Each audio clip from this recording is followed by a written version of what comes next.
জবাবটা হলো এই যে আওয়ামী লীগ বিএনপির মিটিংয়ে কত খরচ হয়, আওয়ামী লীগ বিএনপি দল চালাতে কত খরচ হয়, এই টাকার উৎস কি, এই প্রশ্নটা কিন্তু আমি একবার না একাধিকবার বিভিন্ন সময়ে বিভিন্ন প্রসঙ্গে আমি বলেছি।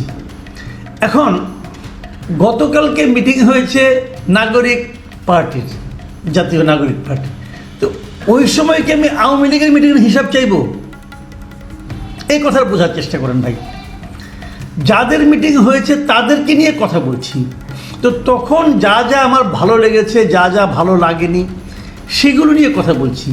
এখন আমি আওয়ামী লীগ নিয়ে যে ওই সময় কথা বলার প্রসঙ্গ আসে, ওই যে আওয়ামী লীগ নিয়ে বলি, কালকে বলবেন জাসদ নিয়ে তো ভাই বললেন না, আচ্ছা জাসদ নিয়েও বললাম, তখন বলবেন যে হ্যাঁ আপনি আওয়ামী লীগ বললেন, জাসদ বললেন, কই জাতীয় পার্টি নিয়ে তো বললেন না, আচ্ছা ওটাও বললাম না, হয় বলবেন জামাত নিয়ে তো বললেন না। এখন আমি যে তার তো আমি এটা নিয়ে কথা বলতেই পারবো না, এইটা নিয়ে বললাম না, ওইটা নিয়ে বললাম না, এটা তো অজুহাত না রে ভাই। আরেকজন বলেছেন যে একমাত্র দেশে আপনি জ্ঞানী, আর কোনো জ্ঞানী নাই। ভাই এখানে জ্ঞানের কোনো বিষয় না, এগুলি হয় কি, আমি একটা কথা বলি, সেই জিনিসটা হলো যখন কোনো একটা বক্তব্য আপনার কাছে খারাপ লাগে, আপনার পছন্দ হয় না, আপনাকে আহত করে, তখন যদি আপনি ওই বক্তব্যের জবাবে যদি আপনার নিজস্ব কোনো যুক্তি না থাকে, তখন মানুষ এই ধরনের আবল তাবল কথাবার্তা বলে। আমি যে কথাটা বলি ভাই, আমি যুক্তি দিয়ে কথা বলার চেষ্টা করি। আমার যুক্তিতে ভুল থাকতে পারে, ভুল থাকলে ভুলটা ধরাই দেন, পাল্টা যুক্তি দেন। আবল তাবল বলে তো কোনো লাভ নেই। আবল তাবল আমাকে মানে লাইনচ্যুত করতে যাচ্ছেন কেন? আপনার পয়েন্টে আসেন। কালকে মিটিং হয়েছে জাতীয় নাগরিক পার্টি, আমি তাদের নিয়ে কথা বলেছি। এখানে আওয়ামী লীগ বিএনপি অন্যরা কেমন আসবে? আরেকটা কথা বলি, যদি আওয়ামী লীগ বিএনপি ওরা যদি ভালোই করতো, তাহলে এই পার্টি নিয়ে আমি আগ্রহ দেখাতাম কেন? আওয়ামী লীগ বিএনপি মতো যাতে না হয়, সেটাই তো আমি জাতীয় নাগরিক পার্টির কাছ থেকে প্রত্যাশা করি। তারা যে কাজটা করে না, সে কাজটা এরা করবে বলে আমি আশা করি। এখানে অন্যায়টা কোথায়?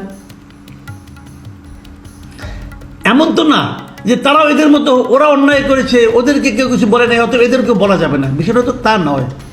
একটা পার্টি যাত্রা শুরু করেছে, আপনি যদি দুষ্ট লোকের কাছ থেকে টাকা পয়সা নিয়ে পার্টি যাত্রা শুরু করেন, তাহলে কি আপনি কখনোই দুষ্ট লোকের বিরুদ্ধে কোনো অ্যাকশনে যেতে পারবেন?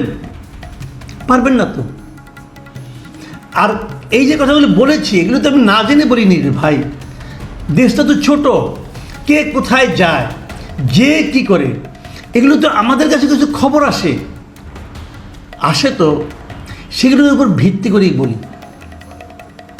কাজে আমি এখনও আশা করব জাতীয় নাগরিক পার্টি তাদের ব্যয়ের একটা হিসাব দেবেন। তাতে হবে কি, তাদের ট্রান্সপারেন্সিটা সবার কাছে প্রমাণিত হবে, সবাই জানবে এটা এমন একটা পার্টি যারা তাদের প্রত্যেকটা পয়সার হিসাব দিচ্ছে। যদি হিসাবটা দিতে পারে, তাহলে কিন্তু জনগণের পার্টি হবে। আমি কিন্তু এই পার্টির সমালোচনা করিনি ভাই, আমি এই পার্টিকে সমালোচনা যাতে করতে না হয় সেই পথে অগ্রসর হওয়ার জন্য বলেছি। আমরা তো একটা ভালো পার্টি চাই, সে ভালো পার্টির জন্য যা যা করা দরকার তারা তা করবেন, এটা আশা করি।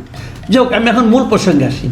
কালকে আমার কাছে বেশ কয়েকটা সোর্স থেকে একটা চিঠি এসেছে, বারবার এসেছে একই চিঠি, আমি সব মিলে 9 বার পেয়েছি 9 জনের কাছ থেকে আজকে পর্যন্ত। আজকে অনেকে দিয়েছে আমাকে চিঠির মূল জিনিসটা কি?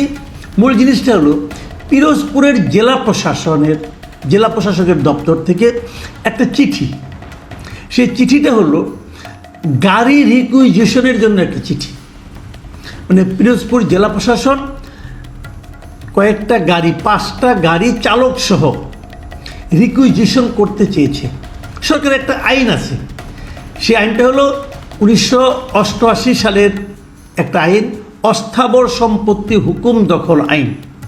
মানে সরকার চাইলে, তার যদি প্রয়োজন পড়ে, সে যে কারো একটা গাড়ি, বাস হোক, ট্রাক হোক, জিপ হোক, সে বলতে পারে এই গাড়িটা আপনার, অসুবিধা নাই, কিন্তু সরকারের প্রয়োজন, এখন বিশেষ প্রয়োজনে, অতএব আপনার গাড়িটা আমরা রিকুইজিশন করলাম, মানে গাড়িটা আমি নিয়ে আসলাম, এই গাড়িটা আমি আমার কাজ করব, সরকারি কাজ করবে, করার পর আবার 1 দিন 2 দিন পরে আমি গাড়িটা আপনাকে ফেরত দিয়ে দেবো।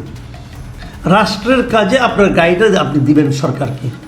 এই হলো অস্থাবর সম্পত্তি হুকুম দখল আইন 1988।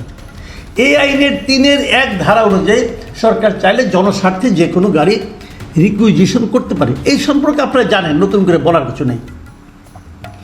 এই ধরনের একটা চিঠি পিরোজপুর জেলা প্রশাসনের কার্যালয় থেকে দেওয়া হয়েছে এবং এই চিঠিটা দেওয়া হয়েছে কাকে? বাস মালিকদেরকে।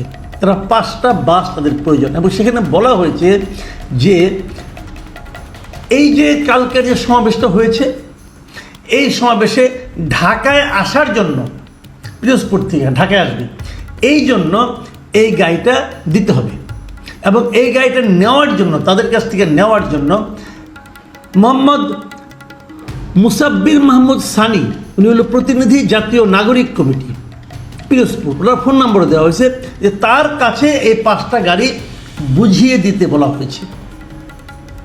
এই চিঠিটা নিয়ে অনেক হইচই হয়েছে, আমার কাছেও এসেছে।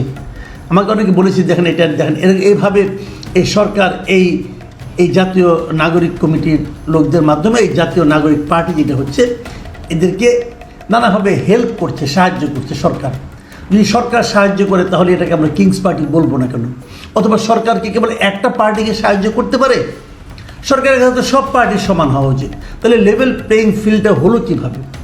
কিন্তু আমি কালকে এটা নিয়ে কিছু করিনি। এই কারণে আমার কাছে চিঠিটা না আসলে অবিশ্বাস্য ঠেকেছে যে সরকার এরকম করতে পারে। একটা জেলা প্রশাসন এভাবে উদ্যোগ নিয়ে এদেরকে একটা মাত্র দলকে এভাবে হেল্প করতে পারে। অথবা জেলা প্রশাসন যদি 5টা গাড়ি রিকুইজিশন করে দেয়, এতে প্রশ্নটা হলো এটা করতে হবে জনস্বার্থে, রাষ্ট্রীয় প্রয়োজনে। এখানে সরকারি কাজ বা জনস্বার্থে কীভাবে এখানে কাজ হলো? এটা কি জনস্বার্থ হলো? এটা কি সরকারি কাজ হলো? তো আমার না এটা অবিশ্বাস্য লেগে গেছে। একটা জেলা প্রশাসক কি এতটাই মূর্খ হবে যে এই ধরনের একটা চিঠিতে সিগনেচার করতে পারবে? সে তো মুখে বলে দিলেই হয়, চিঠি দেওয়ার দরকারটা কি? এটা কি মানে আমি বুঝতে পারছিলাম, আমার কাছে অবিশ্বাস্য লাগছিল। আমি কাল রাত্রে 2-1টা অন্য জেলায় যোগাযোগ করেছি। আমি মানে আমার পরিচিত বেশ কয়েকটা জেলা প্রশাসনের সঙ্গে যোগাযোগ করেছি, তারা বলেছে না, তারা এই ধরনের কোনো চিঠি ইস্যু করেনি। তো আমার সন্দেহ হলো যে অন্য কেউ যেহেতু করেনি, আমি 3টা জেলাতে যোগাযোগ করেছিলাম, 3 জেলায় আমি পাইনি। যেহেতু 3 জেলায় পাইনি, এই জেলায় হবে কেন আমি ঠিক বুঝতে পারছিলাম না। তো যে কারণে ওটা নিয়ে আমি কিছু করিনি। আজকে একটা ঘটনা চোখে পড়লো, সেটা হলো যে আজকে একটা প্রেস কনফারেন্স হয়েছিল। প্রধান উপদেষ্টার প্রেস সচিব শফিকুল আলম উনি একটা প্রেস কনফারেন্সে উপস্থিত হয়ে বলেছেন, উনি নিজে ওই পিরোজপুরের বাস রিকুইজিশনের ব্যাপারটাকে একটা ব্যাখ্যা দিয়েছেন এবং উনি বলেছেন যে উনি নিজে ওদের সঙ্গে পিরোজপুরের সঙ্গে যোগাযোগ করেছেন এবং তারা স্বীকার করেছে হ্যাঁ তারা এরকম একটা চিঠি দিয়েছে। এবং এই চিঠি দেওয়ার বিষয়টাকে উনি কীভাবে জাস্টিফাই করার চেষ্টা করছেন সেটা আপনাদেরকে একটু বলি। আমি ওনার বিষয়টাকে বলি। উনি বলেছেন যে এটা দিয়েছেন ঠিক আছে, কিন্তু এখানে অন্তর্বর্তী সরকারের কোনো ভূমিকা নাই। বুঝছেন, জেলা প্রশাসন বাস রিকুইজিশন করেছে, এতে অন্তর্বর্তী সরকারের কোনো ভূমিকা নাই। তাহলে জেলা প্রশাসনকে সরকারের বাইরে কেউ? আপনাদের কাছে কি মনে হয়, জেলা প্রশাসন কি সরকারের বাইরে? জেলা প্রশাসন যেটা করছে ওটা সরকারের কাজ করছে। তাহলে এই শফিক সাহেব কীভাবে এই ব্যাখ্যাটা দিলেন? আমার কাছে, আমি ওনাকে মেধাবী লোক হিসেবে জানি, তো উনি মানে এটা কি বেকায়দায় পড়ে গেলে অথবা যুক্তি না থাকলে, যেভাবে একটু আগে বললাম, যখন যুক্তি নেই তখন উল্টাপাল্টা কথা বলা, কারণ এটা কি সেই ধরনের কিছু একটা হলো? দেখুন, উনি আরও কিছু কথা বলেছেন। উনি বলেছেন যে পিরোজপুর শাখা বৈষম্য বিরোধী ছাত্র আন্দোলন এবং নাগরিক কমিটি এবং জুলাই গণ অভ্যুত্থানে যারা আহত ও নিহত পরিবারের সদস্যদের অনুরোধে জেলা প্রশাসন বাস রিকুইজিশনের সহায়তা করেছে, তবে জেলা প্রশাসন কোনো খরচ দেয়নি। মানে বাস রিকুইজিশন তাহলে জেলা প্রশাসন করেছে, উনি বলেছেন সহায়তা করেছে। এখানে সহায়তা তো করার কোনো স্কোপ নাই, কারণ রিকুইজিশন তো ওই স্টুডেন্টটা করতে পারবে না, রিকুইজিশন সরকারকেই করতে হবে। তো জেলা প্রশাসন সহায়তা কেন করবে? এটা তো সহায়তা করার কোনো সুযোগ নেই। কি বলছেন আমার কাছে ক্লিয়ার না, জ্ঞানী মানুষ